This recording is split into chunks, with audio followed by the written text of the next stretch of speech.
Continuing with section 5.6, we had the mean value theorem for integrals. It says if f is continuous on a closed interval ab, then there's at least one point x star in ab such that the integral from a to b of f of x dx is equal to f of x star times b minus a. Alright, let's see what they are talking about here. Alright, let me draw some kind of curve here that's continuous. Maybe I'll have something that looks like this, and I'll call that function f. We'll call that our x-axis, we'll call that our y-axis. Let's suppose I go from a right here to, let's say, b somewhere over here. It doesn't really matter where you put a and b, okay? Alright, normally we look at the area under the curve between a and b here. That's what this part is saying, the area under the curve from A to B. Alright, what does this part say? There's at least one point x star in AB such that this is true. Well, what is this part right here? B minus A. B minus A is just the length of this interval from A to B.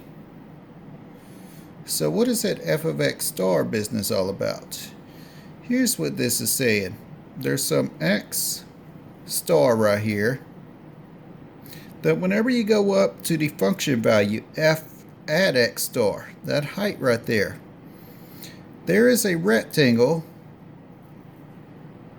with the height of f at x star. Here is f of x star, is the height there, and width of, and that rectangle has a height of f of x star and width of b minus a.